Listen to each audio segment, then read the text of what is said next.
Depuis longtemps, l'immense forêt amazonienne est considérée comme le poumon vert de la planète et un formidable réservoir de biodiversité. Ces centaines de milliards d'arbres absorbent du carbone et rejettent de l'oxygène.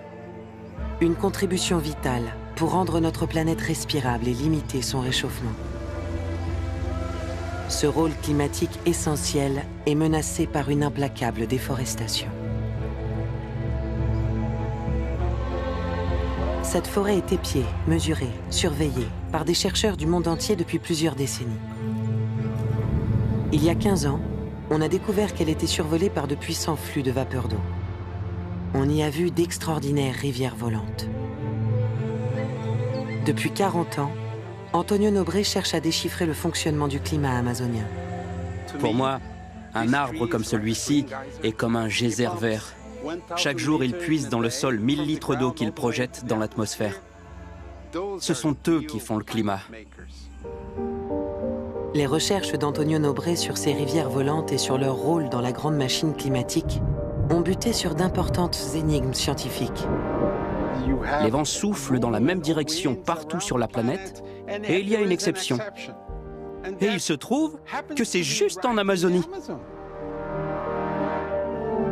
Il a alors entrepris une grande enquête de l'Amérique du Sud aux forêts sibériennes pour percer le secret du véritable rôle des forêts et pour dévoiler leur contribution inédite à la régulation du climat de notre planète. Avec la découverte des rivières volantes, une nouvelle réalité de la forêt a émergé.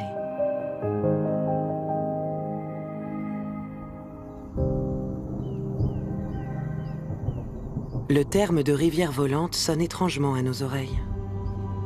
On se figure aussitôt un énorme déplacement d'eau dans les airs, comme il en existe sur Terre. Mais si les rivières terrestres sont faites d'eau liquide, dans le ciel, elles sont constituées par de la vapeur d'eau.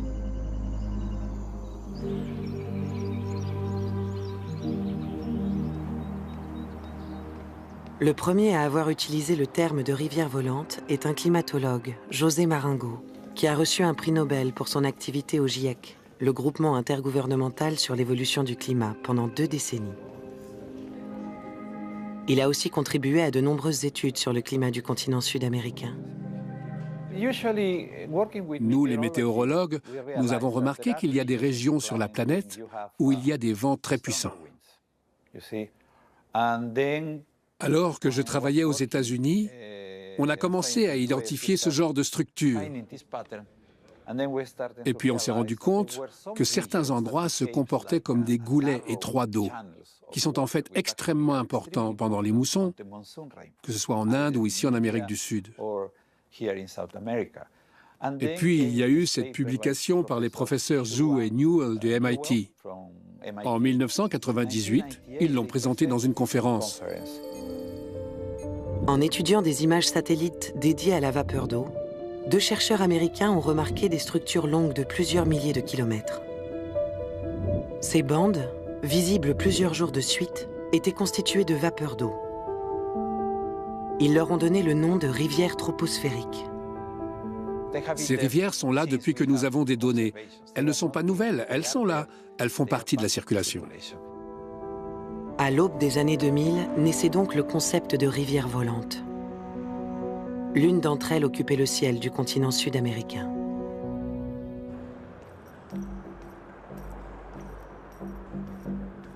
L'un des premiers à s'intéresser à cette rivière volante brésilienne est un environnementaliste convaincu, qui, grâce à ses talents de pilote d'avion, connaît bien le ciel amazonien.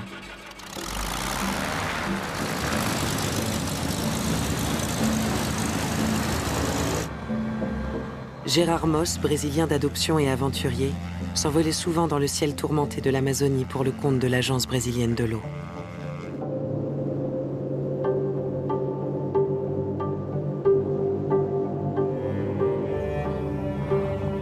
Voler au-dessus de l'Amazonie, ce n'est pas si facile.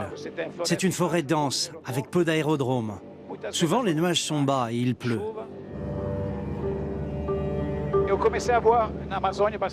J'ai commencé à voler régulièrement en Amazonie pour le projet Eau du Brésil. On collectait des échantillons d'eau liquide dans des lacs, des barrages, des rivières avec un hydravion. Pendant 2 ans, on s'est bien débrouillé pour collecter 1600 échantillons qui ont servi à déterminer la qualité des eaux de surface. Et à cette époque déjà, j'avais remarqué la présence de nuages au-dessus de la forêt. Et je me demandais, d'où vient cette humidité? Vient-elle de la forêt, des arbres? Et c'est alors que j'ai rencontré le professeur Antonio Nobre, qui m'a parlé de cette forme de rivières aériennes. La rencontre avec le professeur Antonio Nobre en 2006 ouvrira de nouvelles perspectives pour Gérard Moss. Antonio Nobre lui présentera la notion de rivière volante et lui fera connaître les travaux du professeur Salati, qui utilisait une méthode nouvelle pour découvrir l'origine des flux de vapeur d'eau. Salati est la première personne qui, en 1977, grâce aux isotopes, est parvenue à identifier une masse d'air qui se trouvait près de Rio de Janeiro comme une masse d'air provenant de l'Amazonie. Il a découvert que les isotopes 18 et 16 de l'oxygène changeaient en fonction qu'il s'agissait d'eau évaporée ou d'eau transpirée par les arbres. C'était très brillant. Selon que l'eau provient de l'océan ou des arbres, la vapeur d'eau est légèrement différente. La molécule d'eau est constituée de 2 atomes d'hydrogène et d'un atome d'oxygène. Si la vapeur d'eau résulte de la transpiration des arbres, l'atome d'oxygène contiendra principalement des isotopes O16, ou plus d'isotopes O18, s'il s'agit d'eau évaporée au-dessus des océans. Moi qui aime la navigation, je me suis demandé comment peut-on naviguer sur ces rivières. Clairement, ce ne serait pas avec un bateau, ce serait avec un avion.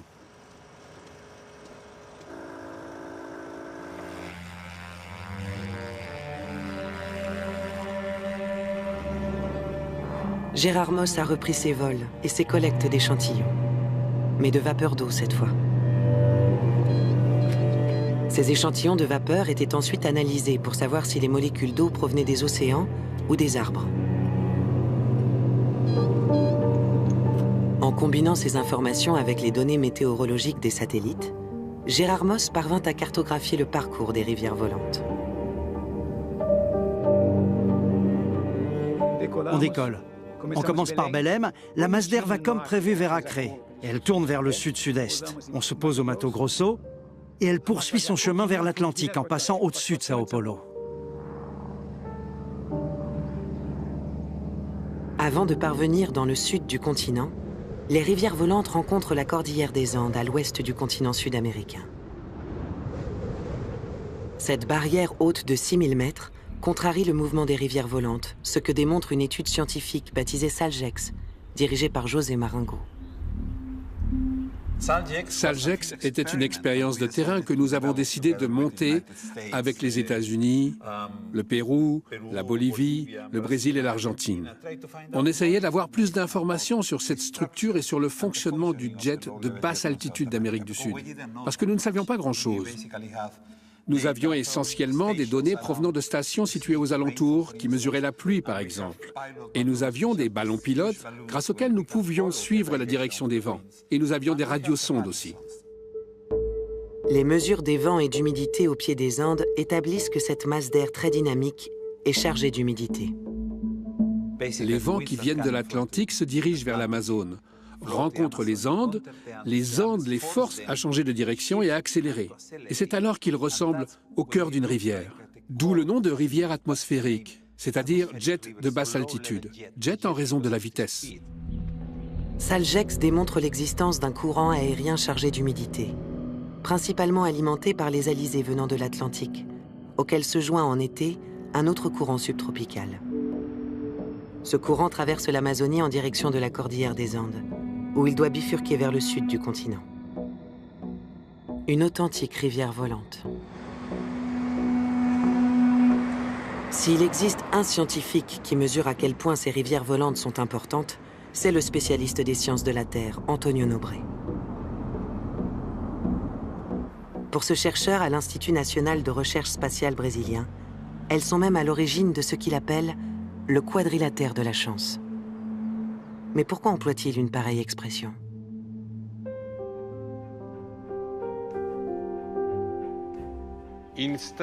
En étudiant la puissante forêt tropicale d'Amazonie, et la relation avec le climat, je suis tombé sur cette région surprenante d'Amérique du Sud. En 2006, je l'ai appelé le quadrilatère de la chance.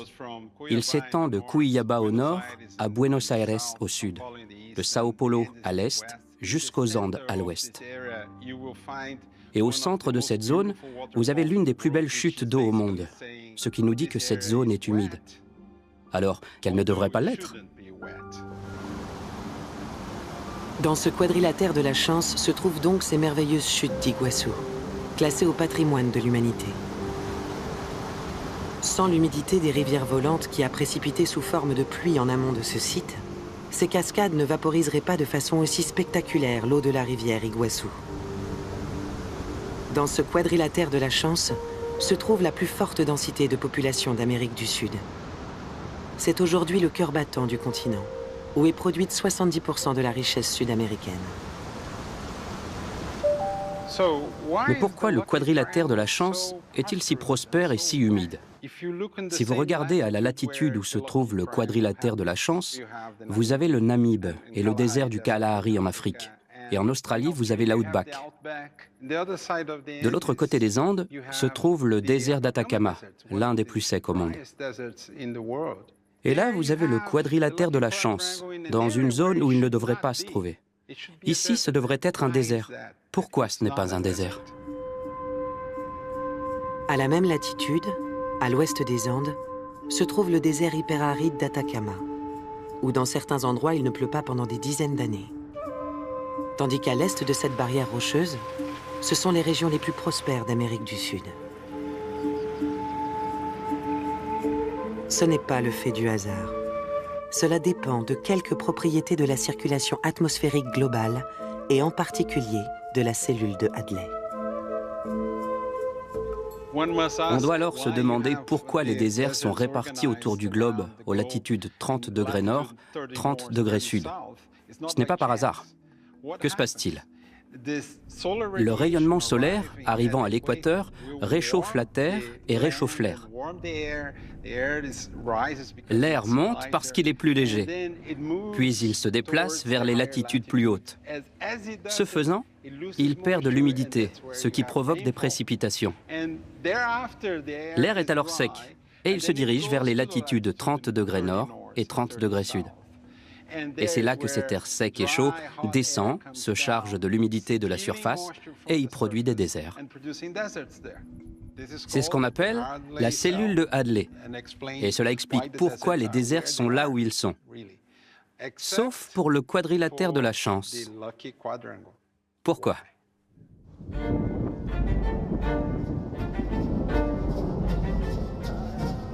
Pour comprendre le fonctionnement des rivières volantes, il faut se rendre au cœur de la forêt tropicale. Les précipitations y sont impressionnantes. L'eau est omniprésente, visible et invisible.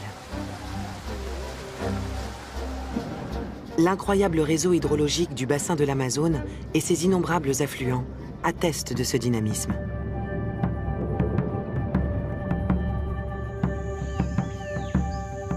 Mais quel rôle joue la forêt amazonienne dans ce prodigieux cycle hydrologique? Comment ces innombrables arbres contribuent-ils aux rivières volantes?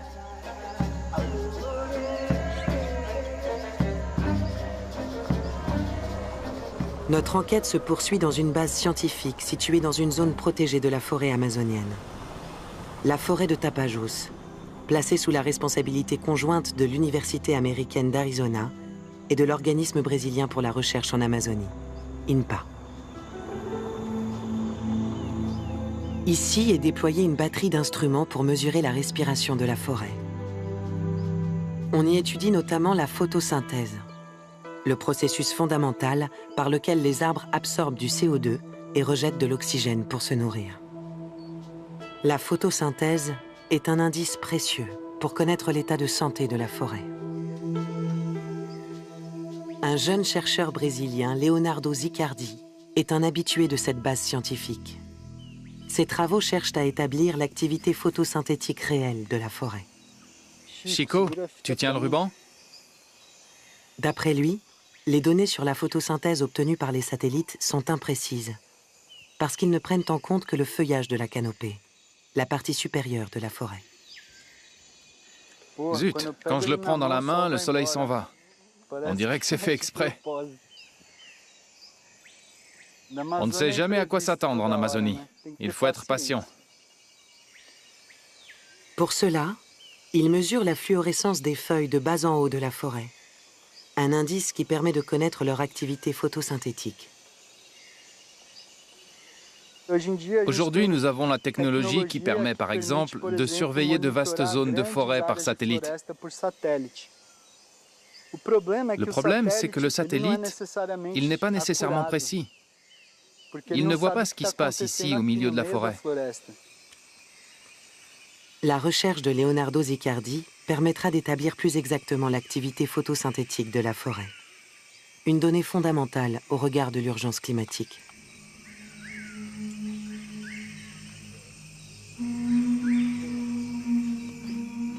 Une préoccupation centrale aussi pour Antonio Nobre, qui compte sur Leonardo pour le guider dans cette forêt où il est venu il y a bien longtemps.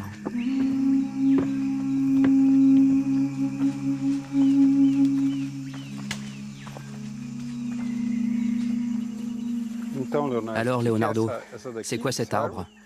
Cet arbre est un piquilla. C'est l'une des espèces qui domine la canopée supérieure de la forêt. L'une des plus abondantes par ici. Une autre chose que je trouve fascinante, c'est le système de racines qu'on trouve dans le sol. Mais cette racine-là n'est pas celle du piquilla. C'est de là d'où viennent-elles? Cette racine, Elle vient de l'autre là-bas? elle vient du tawari là-bas. Tawari. Ce qui est incroyable aussi, c'est que la racine de ce tawari vient renforcer la structure de ce piquilla. Regarde, une autre ici. Elle forme comme un réseau de câbles d'acier qui maintient les racines superficielles, non? Oui, C'est un système d'amarrage pour que le piquilla ne tombe pas. Vraiment incroyable. Les racines ont un rôle important qui consiste à donner un support physique à l'arbre. C'est pour cela qu'elles se développent dans toutes les directions à partir du tronc.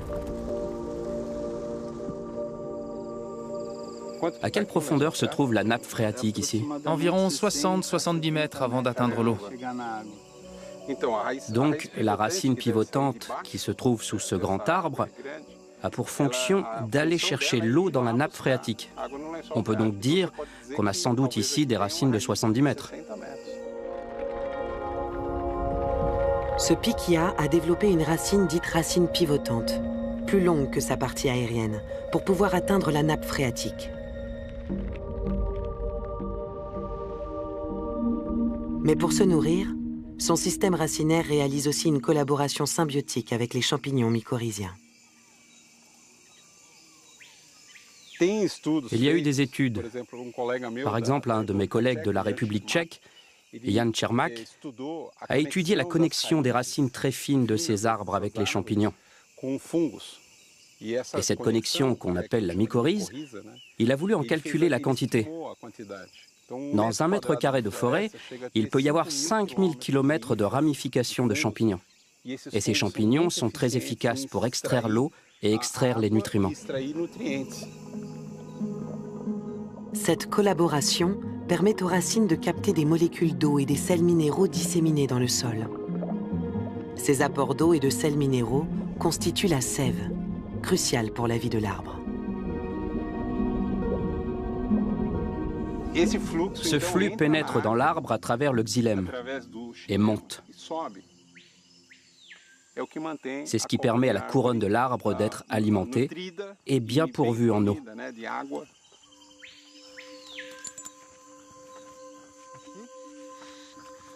Pour atteindre la couronne de l'arbre, à plusieurs dizaines de mètres de hauteur, la sève doit accomplir un véritable parcours.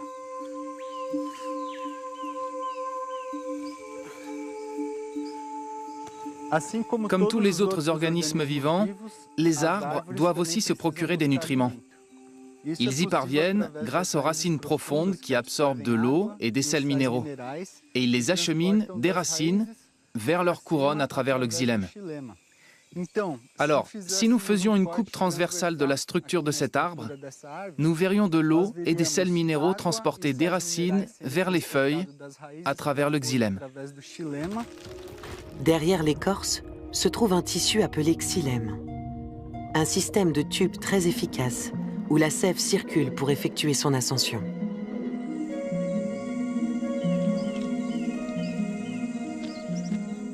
L'eau peut ainsi relever le défi de la gravité pour gagner la couronne de l'arbre.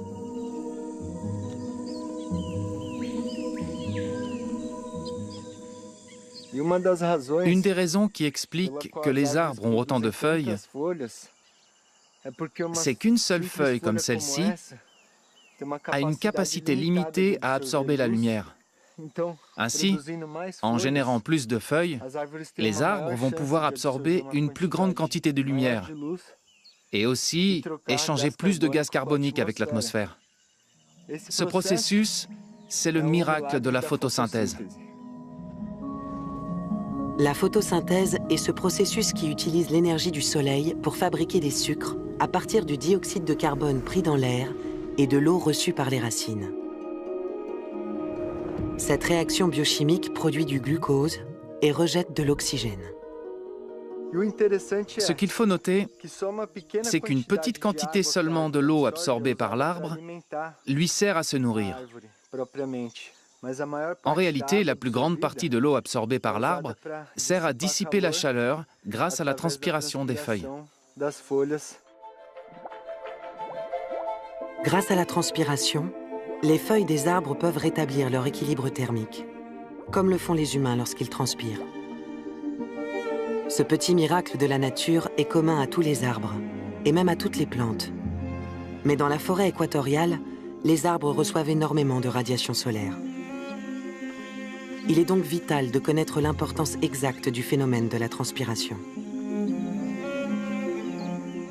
Pour quantifier l'eau pompée dans le sol par les racines, Scott Zaleska, écologue de l'Université d'Arizona, effectue des mesures de la sève composée à 99% d'eau. Il y a des rivières volantes qui transportent l'eau d'un bout à l'autre du bassin amazonien. Et ces rivières sont alimentées par des centaines de milliards d'affluents individuels que sont les arbres que nous voyons dans la forêt autour de nous. Pour mesurer la quantité de sève qui monte dans l'arbre, Scott Zaleska utilise un dispositif composé de 2 sondes qui sont placées à la base du tronc, dans les premiers centimètres derrière l'écorce.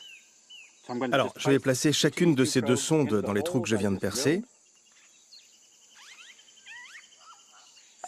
Nous avons installé ces dispositifs sur 40 arbres de toute taille dans cette forêt et nous pouvons donc voir comment les différents arbres de différentes espèces se comportent.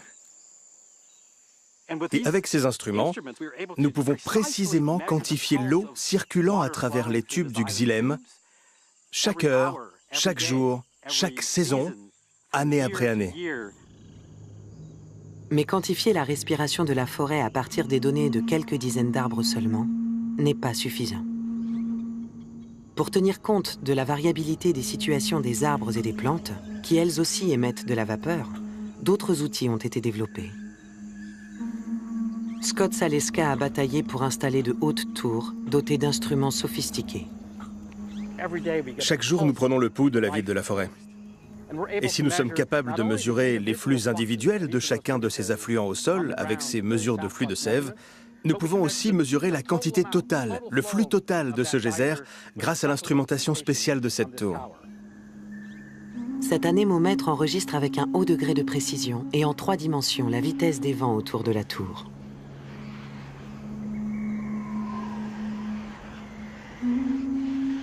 Et nous pouvons voir combien il y a de vapeur d'eau dans le vent qui descend, qui est sec, et combien il y a de vapeur d'eau dans le vent qui monte, qui est humide. Et cette différence nous donne le chiffre de 30 tonnes d'eau qui sortent de chaque hectare de forêt en amont de la tour dans cette direction.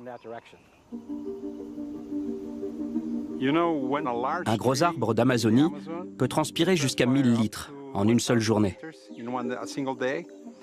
Et c'est de la vapeur qui entre dans l'atmosphère. Et c'est pourquoi j'ai appelé ces arbres des geysers verts. Maintenant, imaginez, en Amazonie, vous avez jusqu'à 400 milliards d'arbres. Donc vous avez 400 milliards de geysers qui produisent un flux de vapeur qui est plus grand que le fleuve Amazon. La transpiration des arbres est depuis longtemps connue. Mais le chiffre impressionnant de la quantité de vapeur d'eau transpirée n'est apparu que récemment. D'après les calculs d'Antonio Nobre, la forêt amazonienne vaporise dans l'atmosphère environ 20 milliards de tonnes d'eau par jour. À comparer avec les 17 milliards de tonnes d'eau que l'Amazone, le plus grand fleuve du continent, déverse quotidiennement dans l'Atlantique. Cette gigantesque transpiration est rendue possible par la structure morphologique des arbres. Léo, si la forêt transpire autant d'eau, c'est parce qu'elle a une structure en 3 dimensions, non? Sais-tu qu'un de ces arbres n'occupe qu'1 mètre carré au sol, à la base du tronc? Et les feuilles de la partie supérieure, si on les additionnait toutes, leur surface dépasse 150 mètres carrés. Si on compare cette structure tridimensionnelle d'évaporation de l'arbre avec celle d'un océan, par exemple, ou d'un lac, ou d'une rivière, on a seulement 1 mètre carré d'eau qui s'évapore d'1 mètre carré. Ça veut dire qu'en termes d'évaporation de l'eau vers l'atmosphère, 1 hectare de forêt serait plus efficace qu'1 hectare d'océan? Absolument. Cette comparaison entre l'évaporation d'une zone forestière et celle d'une zone d'eau n'est pas courante. Les gens n'en ont pas conscience. Mais elle met en perspective la façon dont la forêt parvient à influencer le climat. Donc, cette structure tridimensionnelle est probablement un facteur essentiel pour cette grande masse d'évaporation d'eau. C'est le facteur clé qui permet à la forêt de transpirer un volume massif d'eau, ce qui aura un rôle très important d'humidification de l'atmosphère. Cette quantité, les geysers verts, que sont les arbres, vont jouer un rôle très important dans le climat de l'Amazonie. La structure des grands arbres de la forêt amazonienne agit comme une immense surface de capteurs solaires, ce qui explique la quantité phénoménale de la transpiration des arbres. Après avoir mis en évidence les prodigieuses capacités de la forêt à contribuer aux rivières volantes, Antonio Nobre s'est intéressé aux données des climatologues à l'échelle du continent. Et il a rencontré des paradoxes tenaces. Ici, vous avez la représentation des alizés, ces vents de basse altitude qui soufflent sur les océans et les terres. Ils soufflent des 2 hémisphères vers l'équateur, mais ils ne traversent jamais l'équateur, sauf pour le grand portail hydrologique sud-américain, du Maranhão jusqu'à la Guyane française. Et ces alizés traversent de façon étonnante l'équateur. Ils s'enfoncent en Amazonie, allant jusqu'en Argentine. Et aucune explication. Et c'est devenu pour moi une énigme. Les vents soufflent dans la même direction partout sur la planète, et il y a une exception. Et il se trouve que c'est juste en Amazonie. Au cours de ses recherches, le professeur Nobre a buté sur une autre contradiction, tout aussi perturbante. Vous savez, la météorologie stipule qu'une surface chaude a une basse pression et une surface froide a une haute pression, et que le vent souffle toujours des hautes pressions vers les basses pressions. Quand j'ai commencé à regarder les données pour l'Amazonie, les flux entre l'océan Atlantique et la forêt, c'était exactement le contraire. Les vents soufflent de l'Atlantique la plupart du temps plus chaud que ne l'est l'Amazonie, laquelle est souvent plus froide que l'Atlantique. Comment était-ce possible? Comment le vent pouvait-il souffler des basses pressions vers les hautes pressions? C'est comme une voiture qui monte la colline sans que le moteur tourne. Ces 2 énigmes ne vont pas laisser de repos à Antonio Nobre.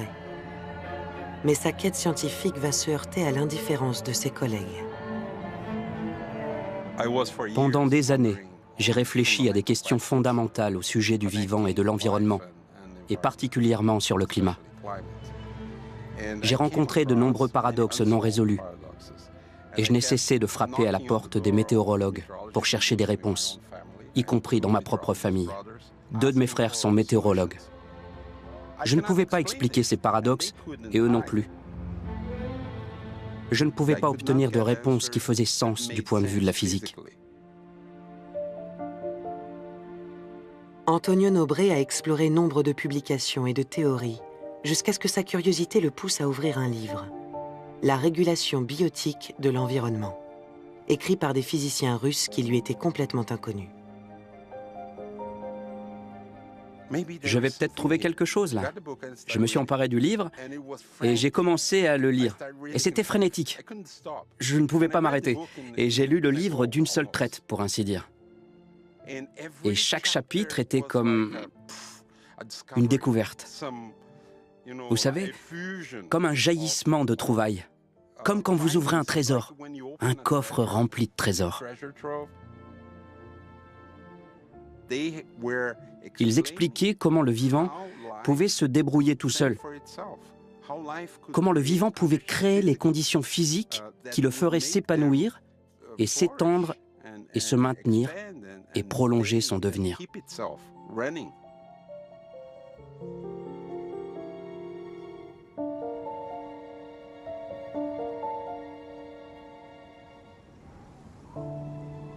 Après avoir lu cet ouvrage, Antonio Nobré va se tourner vers ses auteurs, Viktor Gorchkov et Anastasia Makarieva, des physiciens russes de Saint-Pétersbourg. Leur théorie novatrice a été développée dans cette modeste datcha, à 1 heure de Saint-Pétersbourg. D'abord par le remarquable physicien Gorchkov, puis en collaboration avec Anastasia Makarieva. Viktor Gorchkov est décédé en 2019, quelques années après avoir collaboré avec Antonio Nobré. C'est ici que Victor a travaillé pendant de longues années.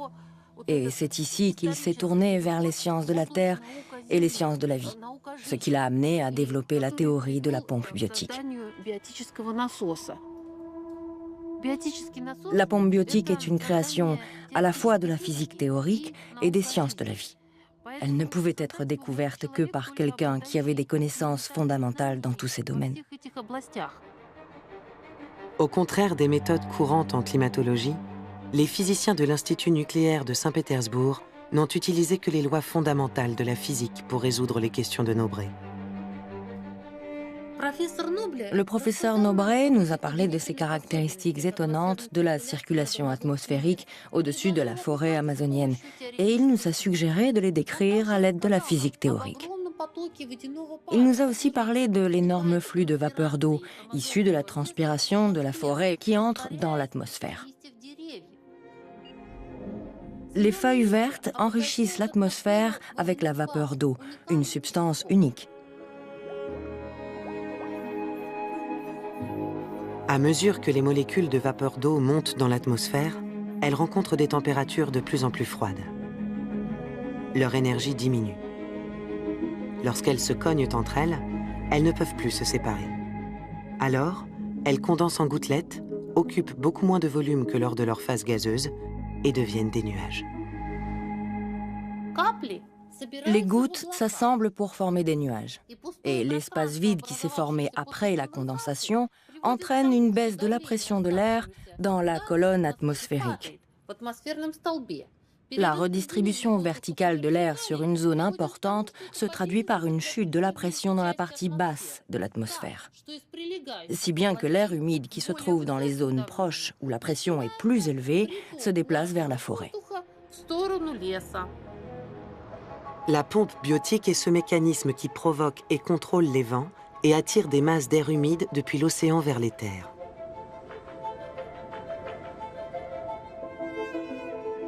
Ce phénomène repose sur la condensation de l'énorme flux de vapeur d'eau issu de la transpiration de la forêt.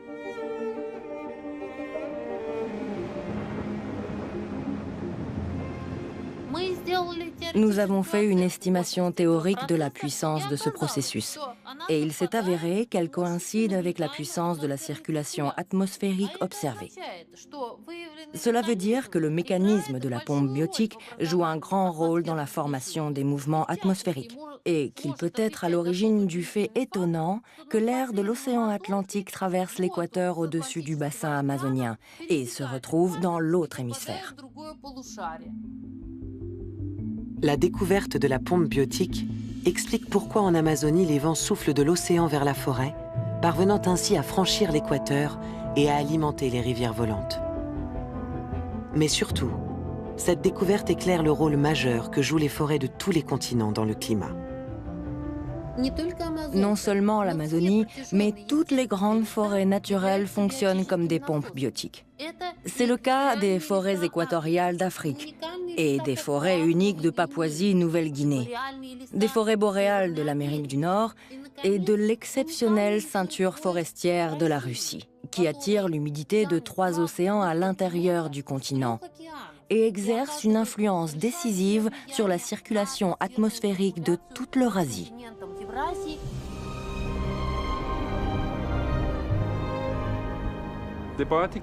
La pompe biotique est le mécanisme qui a le pouvoir de garder les continents humides. Si la pompe biotique venait à disparaître demain, en moins de 10 ans, toute l'eau douce des continents s'écoulerait entièrement vers les océans.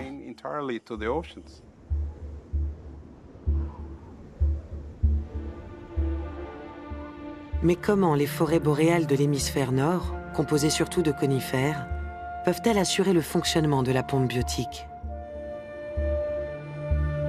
D'autant qu'elles sont plongées la moitié de l'année dans une quasi-obscurité, au contraire des grandes forêts tropicales.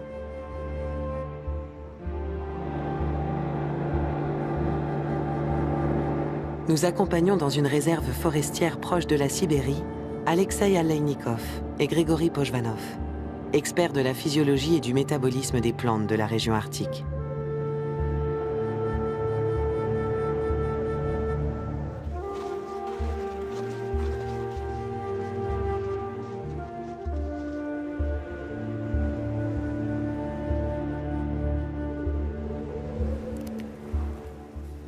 Dans les forêts boréales, on trouve 2 types d'arbres, les conifères et les feuillus. Chez les feuillus, les feuilles tombent en hiver et la photosynthèse s'arrête naturellement. Tandis que chez les conifères, elle peut continuer tant que la température reste au-dessus de 0. Lorsque la température descend au-dessous de 0, le métabolisme des conifères s'oriente vers la protection de la plante contre les basses températures. Des substances spéciales s'accumulent dans leurs cellules, des cryoprotecteurs. Ils protègent les cellules végétales des dommages lors de la formation de cristaux de glace. Pendant l'hiver, la vie est presque entièrement à l'arrêt dans les régions boréales. En raison des températures très basses, il ne peut y avoir de vapeur dans l'air. Par conséquent, la transpiration des arbres est impossible. La pompe biotique ne fonctionne pas et les précipitations sont quasi nulles. Mais tout change au printemps. Le redoux arrive, la neige et la glace fondent, la forêt s'éveille et se remet à fonctionner. La pompe biotique reprend sa mission, qui consiste à transporter l'humidité vers l'intérieur du continent. C'est elle qui alimente les grands fleuves sibériens qui se déversent dans l'océan Arctique. Pendant l'été, quand l'élévation de la température rend possible la vapeur d'eau, les performances de la forêt boréale, qui s'étend de part et d'autre du cercle polaire, sont étonnamment similaires à celles de la forêt amazonienne. Ceci s'explique. Elle est 2 fois plus étendue que la forêt tropicale et elle reçoit alors 20 heures de soleil par jour.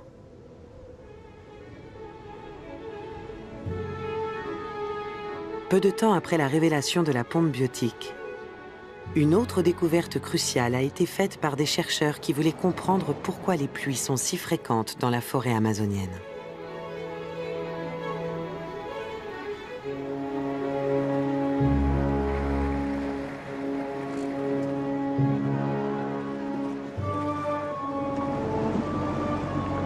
Ce projet a débuté il y a une dizaine d'années, dans un des endroits les plus vierges de la forêt amazonienne, sous la houlette d'Alessandro Araujo, un spécialiste du cycle du carbone, et de scientifiques de l'Institut Max Planck, dont Stéphane Wolf.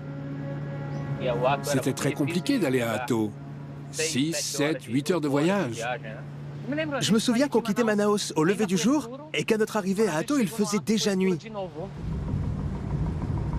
C'est un long voyage avant de parvenir à cet endroit aussi éloigné que possible des activités humaines.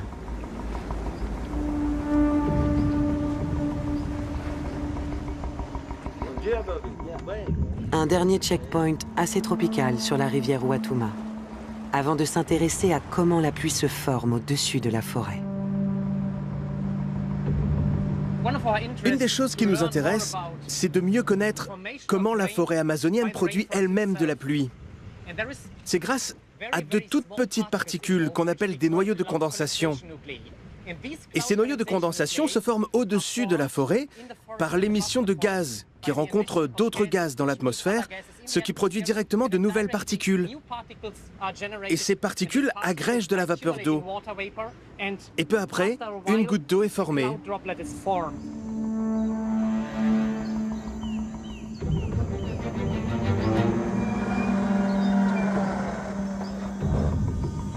Nous sommes arrivés.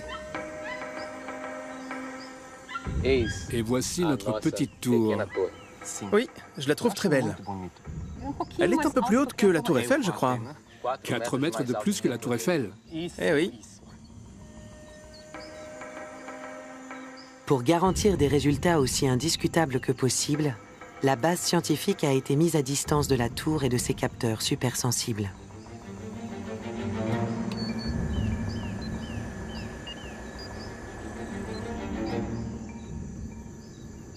La tour Hato est un outil scientifique exceptionnel, qui n'a qu'un seul équivalent au monde, la tour Zoto, en Sibérie.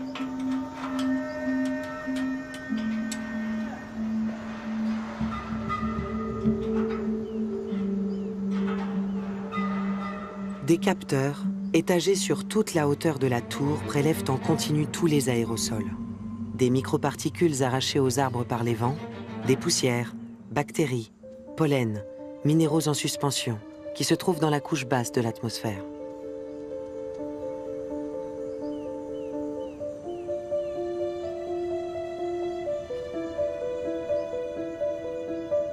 Ces échantillons d'air parviennent dans des containers où ils sont analysés. Tous les moyens pour connaître le plus finement possible ces aérosols sont déployés. Un des avantages, c'est qu'on peut faire ici des mesures des variations des aérosols. Cela signifie que l'on peut voir les différences de concentration des aérosols dans la forêt et au-dessus de la forêt. On peut aussi voir les différences entre le petit matin et l'après-midi, notamment pour ce qui est des quantités et de la distribution selon la taille de ces minuscules particules. Les aérosols qui se trouvent au-dessus de la canopée sont très variés et de taille nanométrique, ce qui rend leur identification difficile. De façon surprenante, les premiers résultats indiquent une forte proportion de potassium, un élément très présent chez les champignons. Si on fait un peu plus attention aux émissions de champignons, on voit qu'à côté des spores de champignons, dont les tailles sont d'1 micromètre ou plus, on trouve aussi des aérosols riches en sel de potassium. Et ces aérosols riches en sel de potassium agissent comme des grains pour les noyaux de condensation des nuages. Et ces noyaux de condensation ne sont que le début des nuages. Et ces nuages apportent la pluie à cette forêt tropicale ici. Donc nous voyons que dans une certaine proportion, cette forêt tropicale contrôle ses propres précipitations. La découverte du rôle des aérosols émis par les arbres dans la fabrication des gouttes d'eau éclaire encore plus finement le fonctionnement des forêts. Les pluies fréquentes sont importantes pour que les arbres puissent vaporiser de grandes quantités de vapeur et ainsi alimenter les rivières volantes tout au long de leur parcours au-dessus de l'immensité amazonienne. Pour Antonio Nobré, cette découverte conforte son idée que le vivant est organisé pour se perpétuer. Quelle est la réponse? La réponse est que les arbres relâchent des substances chimiques. Des noyaux de condensation pour les nuages. Des noyaux de condensation pour les nuages que j'appelle des poussières magiques. C'est une poudre magique, invisible. On ne peut pas la voir, mais elle est très efficace pour attirer les molécules de vapeur d'eau et produire des gouttelettes. Alors, ce que fait la forêt, c'est qu'elle collecte la vapeur d'eau considérée comme mauvaise parce qu'elle piège la chaleur et elle la ramène sous forme de pluie, ce qui est précieux pour la vie. Et en même temps, elle relâche la chaleur en altitude. Pourquoi est-ce si important pour le refroidissement? Parce que quand la condensation se produit à 4 ou 5 km d'altitude, ça libère la chaleur très haut dans l'atmosphère. Donc cette chaleur qui a été collectée à la surface, alors que les arbres transpiraient, est relâchée dans l'espace. C'est un mécanisme vertical de refroidissement qui est très important et très puissant. Et il n'est pas suffisamment pris au sérieux. Mais ce que dit la pompe biotique, c'est que tout ce processus est interconnecté. Et que pour cette raison, la vapeur d'eau est un acteur essentiel dans la part que prend la forêt dans le changement climatique. Oui. Alors, que le carbone soit important, c'est certain, mais ce n'est qu'une petite partie. Les cycles de l'eau et de l'énergie sont beaucoup plus importants que le carbone. La première fois que je suis venu en Amazonie, en 1999, nous nous sommes rencontrés pour la première fois alors. Il y a 22 ans. 22 ans. Oui, j'étais totalement concentré sur le carbone. Moi aussi à l'époque. Et la question était, la forêt amazonienne est-elle encore un puits de carbone, même aujourd'hui? Quelle est l'importance de ce puits? Le puits sera-t-il perdu et deviendra-t-il une source? Tout était carbone, carbone, carbone. Ouais. Ce que nous avons vraiment négligé, je pense, nous avons négligé le rôle important du cycle de l'eau. Ouais. Et ces dernières années, le lien avec le cycle de l'eau m'est apparu comme étant beaucoup plus important. Ouais. Et le fait que... Oui. Et nous avons tous les outils, conceptuels, informatiques et même théoriques, pour réaliser le calcul de ces contributions. Exact. Pendant que les scientifiques échangent leur vision sur l'état de leurs connaissances, les plus grandes inquiétudes pèsent sur la forêt, et en particulier la forêt amazonienne. Plus de 100 000 incendies y sont enregistrés chaque année. Un sinistre décompte qu'un petit département de l'INPE, appelé Queimadas, dirigé par Alberto Setzer, réalise jour après jour grâce à des satellites. Nous travaillons avec environ 10 satellites et nous traitons environ 200 images différentes par jour. Et ensuite, ce sont les ordinateurs qui travaillent. Nous avons des méthodes pour détecter où la végétation brûle. Et on sait calculer ces endroits assez précisément. Après plusieurs années d'existence, le département Queimadas dispose de données édifiantes sur les feux en Amazonie. Il y a beaucoup de choses importantes sur cette carte. Ici, nous voyons des incendies le long du fleuve Amazone. Les gens vivent près de la rivière et ils ont également tendance à mettre le feu. Par exemple, nous voyons une forte concentration d'incendies le long de cette ligne. Pourquoi? Parce qu'il y a une route qui va de Cuiabá à Santarém. Dès qu'une route est ouverte, les gens commencent à s'installer et ils commencent à utiliser le feu. Et les satellites détectent ces feux. Même chose ici avec la route transamazonienne. Nous pouvons voir de nombreux incendies le long de cette route. Une évidence s'impose. En raison de l'humidité qui y règne, la forêt amazonienne ne brûle pas d'elle-même. Mais pourtant, elle continue de brûler. La question est très simple. Sans les humains, pas de feu. C'est aussi simple que ça. Nous estimons qu'environ 20% de la forêt naturelle a déjà été perdue. Mais au-delà de ces 20%, nous devons également prendre en compte la dégradation partielle de la forêt, où des arbres sont abattus et où des feux se propagent à l'intérieur de la forêt. Si vous comptabilisez ça aussi, les zones de la forêt endommagées ne sont pas de 20%, mais probablement de l'ordre de 40 ou de 50%. Une épée de Damoclès pèse sur ces grandes forêts primaires qui garantissent la stabilité du climat. Les conséquences de leur éventuelle disparition ont été longuement étudiées. Selon les climatologues conventionnels, cela conduirait à une savanisation où la vie serait encore possible. Selon les tenants de la pompe biotique, le futur s'annonce bien plus sombre. En 2006, lorsque nous avons lancé le projet Rivière volante, notre slogan c'était « Si la déforestation se poursuit, très bientôt, Sao Paulo ne sera plus qu'un désert ». Et cela a été reçu avec scepticisme par les climatologues. Et beaucoup de gens ont pensé que c'était très exagéré. Ce phénomène avancé de déforestation ne peut être mieux illustré que par ce que nous voyons des chutes d'Iguassou qui s'assèchent en ce moment.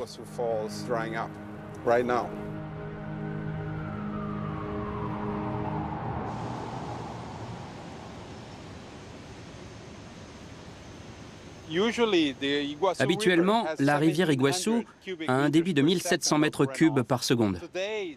Aujourd'hui, son débit est entre 300 et 400. C'est un cinquième de la normale. Bien sûr, nous sommes dans la saison sèche. Et normalement, c'est plus bas à la saison sèche. Mais pas autant que ce que vous voyez aujourd'hui. Regardez là. Habituellement, même pendant la saison sèche, ce mur est couvert d'eau. Et aujourd'hui, vous pouvez voir qu'il n'y a qu'un filet d'eau. Pour Antonio Nobré, le triste spectacle qu'il a sous les yeux confirme ce qu'il anticipait il y a plus de 15 ans. On a des données qui montrent que le flux d'humidité de l'Amazonie dans l'air diminue. Donc, les rivières volantes s'affaiblissent de plus en plus. Et le danger est que si l'arrivée d'eau diminue encore plus, cela finira par rompre le lien extraordinaire que les rivières volantes avaient établi entre l'Amazonie et ses bienfaits pour le climat et cette zone énorme en Amérique du Sud, qui est la plus productive du continent.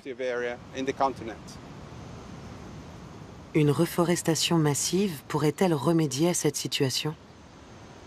La théorie de la pompe biotique dit fondamentalement que les forêts primaires ne peuvent pas être facilement remplacées, ni par la monoculture, ni par l'agriculture, ni même par des forêts nouvelles, car cela prendrait énormément de temps pour qu'elles retrouvent leur capacité, parce qu'il faudrait des dizaines d'années, ou même des centaines d'années, pour qu'elles soient pleinement fonctionnelles.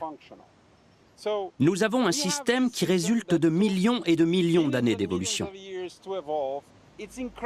Il est incroyablement compétent pour fournir ce contrôle fantastique et ce service environnemental. Et nous ne devrions pas le perdre.